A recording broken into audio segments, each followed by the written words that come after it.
दिवाळीच्या फराळामधला गोडामधला सगळ्यात महत्त्वाचा पदार्थ म्हणजे अनारसा. पण अनारसा खायला जितका चविष्ट असतो, पण तो बनवायला तेवढाच कठीण आहे. पण जर परफेक्ट प्रमाणामध्ये आणि जर व्यवस्थित पेशन्सली जर अनारसा तयार केला तर तो अगदी व्यवस्थित आणि परफेक्ट तयार होतो. तर आज आपण अगदी सोप्या पद्धतीने आणि प्रमाणामध्ये स्टेप बाय स्टेप अनारसा कसा तयार करायचा ते बघतो आहे. तर आजच्या भागामध्ये आपण अनारशाची उंडी तयार करणार आहोत. कारण अनारसा तयार करण्यासाठी सगळ्यात पहिले उंडी तयार करायची असते आणि ती उंडी 2 ते 3 दिवस मुरवत ठेवायची असते. त्यामुळे जो अनारसा असतो आपला अगदी जाळीदार तयार होतो, कुरकुरीत तयार होतो. चला तर मग पटकन रेसिपीला सुरुवात करूया. मोनालीस रेसिपी लाईफस्टाईलमध्ये तुम्हा सर्वांचं खूप खूप मनापासून स्वागत. कुरकुरीत आणि चविष्ट अनारसा तयार करण्यासाठी इथे आपल्याला सगळ्यात आधी अनारसाची उंडी तयार करायची असते. तर त्यासाठी इथे मी रेग्युलर जो तांदूळ आहे आपला तोच घेतलेला आहे. जय श्रीराम तांदूळ आहे. काली मूछ किंवा जे बासमती तांदूळ असतात ते नाही घ्यायचे. रासांचा तांदूळ असेल तर तो अतिउत्तम. तर इथे मी जय श्रीराम तांदूळ 2 ग्लास 2 दिवस पाण्यामध्ये भिजत घातलेले होते. जर वेळ असेल तुमच्याकडे तर 3 दिवससुद्धा पाण्यात भिजत घालू शकता. फक्त भिजत घालताना रोज त्याचं जे पाणी असते ते चेंज करायचं असते. म्हणजे त्याच पाण्यामध्ये अगदी 3 दिवस सलग ठेवायचे नाही. दर एका दिवसानी पाणी याचं चेंज करायचं. तर इथे मी 2 दिवस तांदूळ भिजत घातलेले होते. तर इथे तुम्ही बघू शकाल आणि स्वच्छ तांदूळ इथे मी धुवून घेतलेला आहे. 2-3 पाण्याने त्याचे जे स्टार्च आहे ते सगळे काढून घ्यायचे आणि चाळणीवर यातलं पाणी जे आहे ते निथळत ठेवायचं. तर इथे पाणी मी निथळत ठेवलेलं आहे. त्यानंतर एक असं सुती कापड घ्यायचं. त्या कापडावर हे तांदूळ पसरवून ठेवायचे. उन्हामध्ये वगैरे वाळवायचे नाही आपल्याला.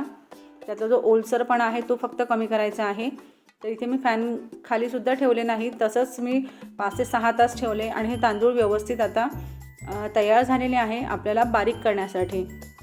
फक्त हाताला थोडा ओलसरपणा लागला पाहिजे तेवढेच हे तांदूळ आपल्याला सुकवून घ्यायचे आहेत. तर इथे आपले तांदूळ सुकवून झालेले आहेत. त्यानंतर आपण आता याची पावडर तयार करून घेऊया. तर पावडर तयार करण्याअगोदर मी इथे पिठी साखर तयार केलेली आहे. कारण आपण जी अनारसाची उंडी तयार करतो ना ती उंडी पिठी साखरेसोबतच तयार करायची असते. तर इथे आपली पिठी साखर तयार झालेली आहे. त्यानंतर या स्पॉटमध्ये आता आपण जे तांदूळ आहे ते बारीक करून घेऊ. जर इथे तुमच्याकडे 2-3 दिवस जर वेळ नसेल तर 1 दिवस तरी कमीत कमी 24 तास जरी तांदूळ ठेवले ना तरी तांदूळ व्यवस्थित मुरल्या जातात. अनारसासुद्धा व्यवस्थित तयार होतो. तर इथे सगळ्यात आधी आपण तांदूळ टाकून घेऊ आणि तांदूळ टाकल्याच्यानंतर याला मिक्सरमधनं पावडर अशी तयार करून घ्यायची. आपल्याला अगदी फाईन पावडर तयार करायची आहे. दरदरीत नाही किंवा भरडसर नाही. फाईन पावडर तयार करायची. जितकी बारीक करता येईल तेवढी पावडर ती बारीक करायची. तर इथे तुम्ही बघू शकाल जी पावडर आहे आपण तयार करून घेतली. हे जे पीठ आहे तांदळाचं आपल्याला जितकं बारीक मिक्सरमध्ये करता येईल तितकं बारीक करायचं. म्हणजे अगदी मैद्यासारखं झालं तरीही चालेल. त्यानंतर काय करायचं, एक मोठं पातेलं घ्यायचं. पातेल्यामध्ये मैदा गाळायची जी चाळणी असते ती चाळणी घ्यायची आणि त्यातनं हे जे पीठ आहे सगळं गाळून घ्यायचं.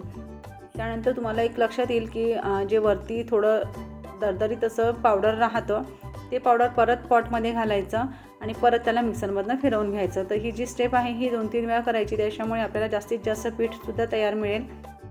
इथे आपण मैदा चाळणीने हे जे पीठ आहे हे चाळून घेतो आहे. त्यामुळे काय होतं की थोडं जे रवा टेक्स्चर आहे ते वरचं जास्त राहतं. पण जेव्हा आपण दुसरे तांदूळ बारीक करायला घेतो त्यामध्ये हे जे वरचं जे तांदूळ राहिलेले असतात हे टाकून घ्यायचे जेणेकरून ते त्या तांदळासोबतसुद्धा बारीक होतील. तर इथे तुम्हाला दिसत असेल असं रव्यासारखं जे तांदूळ आहे हे राहिलेलं आहे. त्यामुळे आता आपण हे त्याच पॉटमध्ये काढून घेऊ आणि त्यासोबत जे बाकीचे तांदूळ होते ते सुद्धा एकदा मिक्सरला फिरवून घ्यायचे. तर अशी जी स्टेप आहे ही कमीत कमी 4 ते 5 वेळा जर केली तर आपल्याला फाईन असं तांदळाचं पीठ तयार मिळतं. कुरकुरीत आणि जाळीदार अनारसा तयार करण्यासाठी ही जी स्टेप आहे ही खूप महत्त्वाची आहे. तर अशाच प्रकारे जे राहिलेले तांदूळ होते त्याचंसुद्धा मी तांदळाचं पीठ तयार करून घेतलं आहे आणि तुम्ही बघू शकाल अगदी मैद्यासारखं हे पीठ आपलं तयार झालेलं आहे. आता हे सगळ्यात आधी काय करायचं, जेव्हा आपण उंडी तयार करायची असते तर साखर जेव्हा आपण घेतो अनारसा तयार करण्यासाठी तर हे जे पीठ असतं त्या मापाने आपल्याला साखर घ्यायची असते. म्हणजे आपण तांदूळ जेव्हा घेतो त्या मापाने साखर नाही घ्यायची. तांदूळ तिथे मी 2 ग्लास घेतलेले होते. पण आता पीठ आपलं त्याचं किती तयार झालं आहे ते सुद्धा आपण बघणार आहोत. तर इथे पीठ मी एका साईडला करून घेतलं म्हणजे आपल्याला व्यवस्थित मोजता येईल. आणि जेव्हा आपण ग्लासमध्ये तर इथे मी पीठ मोजण्यासाठी ग्लास वापरला आहे. आणि जेव्हा आपण ग्लासमध्ये हे पीठ भरतो तर तेव्हा थोडं दाबून भरायचं, कारण आपण वरवर भरतो आणि मग त्याच मापाने आपण साखर घेतो. तर साखर काय असते, साखर ही जड असते त्यामुळे ती साखर बसल्या जाते, पण तांदळाचं पीठ बसल्या जात नाही. त्यामुळे व्यवस्थित ग्लास भरायचा आणि ग्लासच्या वर असं थोडं राहील असं पीठ आपण मोजून घ्यायचं. तर इथे हे 1 ग्लास पीठ झालेलं आहे. तुम्ही बघू शकाल मी जेव्हा ग्लास भरला तर तो वरपर्यंत असा भरलेला आहे. तर इथे आपला आता 1 ग्लास पीठ तयार झाला आहे. त्यानंतर आता आपण दुसरा ग्लास मोजून घेऊ. त्यानंतर हा दुसरा ग्लास आहे जो आपण भरून घेतला आहे आणि आता परत पीठ जे उरलेलं आहे ते किती राहिलं आहे ते सुद्धा आपण बघून घेऊ. तर इथे बघाल की हे जे पीठ आहे हे वरपर्यंत भरलेलं नाही, ग्लास थोडं कमी आहे. त्यामुळे आता आपल्याला जे साखर आहे त्याच प्रमाणामध्ये सुद्धा घ्यायची आहे. तर इथे आपलं साधारणतः 3.25 ग्लास जे पीठ आहे हे आपलं तयार झालेलं आहे, कारण आपण बाकीच्या 2 ग्लासमध्ये पीठ हे वरपर्यंत भरलेलं होतं.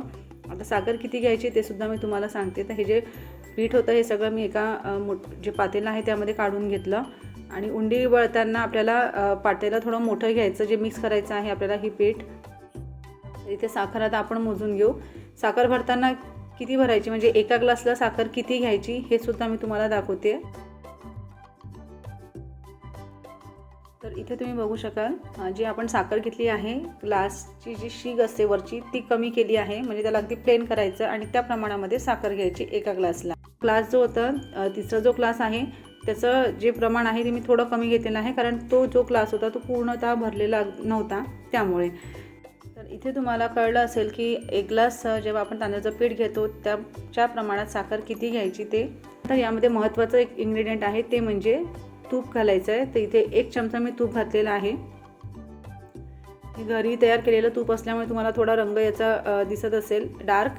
तर त्यानंतर काय करायचं, हे जे तूप आहे हे व्यवस्थित पिठामध्ये मिक्स करून घ्यायचं. तुपामुळे छान चव येते अनारशाला आणि ते कुरकुरीतसुद्धा छान तयार होतात. तर आता इथे आपलं हे जे सगळं साहित्य आहे हे साहित्य व्यवस्थित हाताने दोन्ही हाताने मिक्स करून घ्यायचं, जेणेकरून जे पीठ आहे आणि साखर आहे हे एकत्र झालं पाहिजे. तेव्हा जी आपली उंडी असते ती अगदी परफेक्ट अशी तयार होते. तर इथे आपला तांदूळ आणि साखर जे आहे ते व्यवस्थित मिक्स करून घेतलं आहे. आता यानंतर आपण याची उंडी तयार करून घेऊ.